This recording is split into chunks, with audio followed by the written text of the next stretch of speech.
A lot of people train as coaches, far fewer build a business that actually pays them. So, in this episode, I want to talk honestly about how to start a coaching business, what actually matters, what doesn't, and what I would focus on if I was starting again today.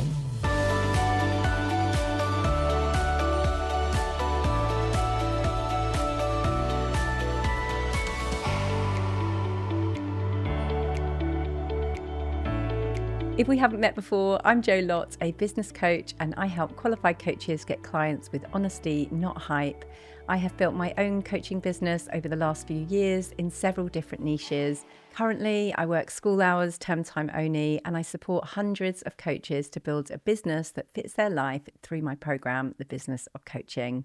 So let's start here. You can absolutely start and grow a coaching business.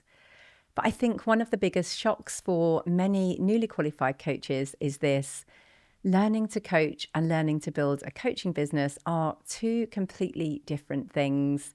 When you train as a coach, you're learning powerful skills like listening, questioning, holding space for people. But when you start a business, you step into something else entirely. You are learning how to be visible, how to talk about what you do, how to sell, how to handle money, how to deal with uncertainty of no guaranteed wage in your bank. And for many people, that's where things start to become nerve-wracking. I remember this myself because I left my HR career after 20 years. I had huge financial stability, final salary pension, 33 days holiday, all of the trimmings, or should I now say trappings of employment. I knew what I was doing and I was good at it in terms of the coaching. And then suddenly I was in this place where I felt like I knew nothing. I had to learn everything from scratch in terms of being visible, going on social media, speaking on podcasts. And there was a real sense of, who am I to do this work? Is this even a real job? Can I actually make money from coaching? So if you are in that place right now, I want you to know that it's completely normal and you can do this. One of the first things I would encourage you to think about is not your logo or your website, but the kind of business you actually want to build. Because it's really easy to recreate a version of the working life that you were trying to leave behind when you left your job. So ask yourself these questions. What do I want this business to give me? What kind of life am I building around? What do I want my days to look like? And what would good look like financially? For me, a huge part of this was building a business around my children. That was the reason I left my job, because I couldn't get to and from London anymore and do all the school pickups and drop-offs. And that decision about what I really wanted has helped shape the business that I have today. That wasn't immediate. It was because of hindsight now that I eventually learned to say no to evenings, weekends, all of those things that when we start a business, we just grab because we want to grab any piece of work that we can. So if you are doing that right now and building your business alongside work or evenings, weekends, just know that that's okay, and just have your long-term goal in mind of what you want your business to do for you. Alongside all of that, I had to get really honest about money, because at the beginning, I had no idea what was realistic. I was really naive and saw all of the adverts that you see online as soon as you become a coach, and literally thought I could create the sort of success that many of these people were talking about right out of the gate as a complete newbie with no audience and no experience. What I would now suggest looking at is, what do I need this business to bring in to keep me viable? Maybe pay your baseline expenses, and then work backwards to how many of each service do I need to sell to realistically make that happen.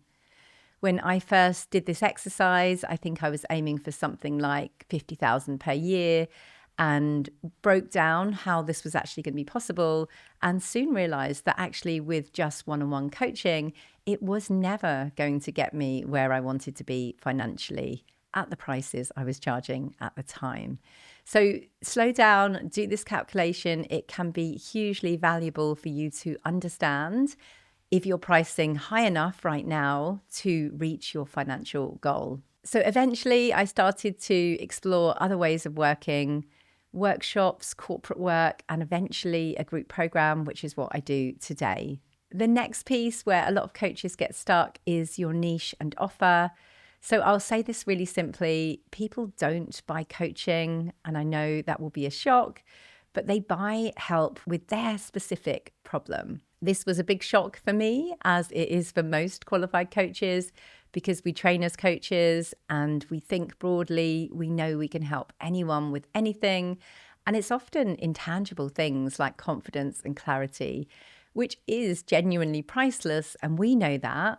But the person thinking about paying money for this doesn't value those things as much as we do. Because if people can't quickly see that you can help someone like them with something that they really recognize as a problem in their life and they prioritize making this better, they tend to move on if you can't capture them emotionally.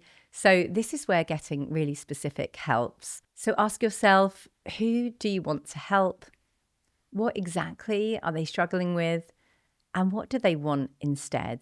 And this is the hard bit. Can you say that in really simple language? Not coaching language, not ChatGPT, clever language, but real human language that everybody can understand. The kind of words your clients or whoever you are selling to would use in everyday conversation. From there, your offer becomes so much easier to shape, because instead of you saying, I offer coaching, or, I can do 6 sessions or 12 sessions, you can say, I help this person with this problem so that they can get to this outcome. This is what makes it easier for someone to say yes. It also helps whoever you're talking to understand exactly what you mean. Because if you say something that they don't understand, you'll end up making them feel really stupid to ask a question about it. And then you've lost them. Something else that really helped me early on was speaking to real people, not just consuming more training, despite the fact that a little bit of training is really useful, but it's really easy to stay in learning mode. Doing another course, watching another webinar, taking more and more notes. But the real clarity comes from actually actioning that after the session. This is why in my coaching program, The Business of Coaching, we implement things as quickly as possible. Even on the call, we'll go on mute and try and take some action immediately, because action is what's going to get you the result that you want. And it's also the quickest way of actually learning what you've just been taught. So do ask your people, what are you struggling with right now? What have you already tried? What feels hard? What would you actually want instead? And really listen as they describe this. Don't generalize it, because their language, their real words will become your messaging. Don't be fooled into thinking it needs to sound more fancy, so you don't need to generalize, I'm just so desperate to get a job, into career clarity, for example. Use the phrase, I'm so desperate to get a job, if that's what your market research tells you. It also gives you confidence, because you start to see this is real, these are real problems, and I can help with this. The next piece is visibility. And I know this is the part many people avoid, because I avoided it too. I remember not wanting to update my LinkedIn profile, definitely not wanting to put a post out, completely worrying what my old colleagues would think, and friends and family. It was literally paralyzing. But what I found was this: with practice, visibility gets easier, and something that used to scare you will no longer scare you once you have done it enough times. So you are never going to feel comfortable until you have actually done that thing consistently. LinkedIn in particular has been a huge part of my business. You don't need to be everywhere, and it took me a really long time to learn that. I thought I had to be on Twitter, Instagram, Facebook, LinkedIn, everywhere at once. but you really can't build relationships in that many places at once. So start small, choose one place that you really want to commit to, learn how that platform works, and really go all in. Eventually, you can start to schedule to other platforms, but really, it's actually quite hard to build relationships on all of the different platforms and learn all of the different algorithms and things that you need. So start small, choose your one place, and start showing up there. Okay, now let's talk about the practical things, because everybody wants to know about these things like registering your business, getting a bank account, insurance in place, contracts, data protection. All of this matters and it's worth doing properly. But I really want to say this clearly. Many new coaches spend a lot of time here. We're talking months here because it feels safer than actually selling their services. It feels productive, like you are building something, but it doesn't bring in clients. And the only thing that's going to make you have a business, not registering or not all of those things, is real paying clients.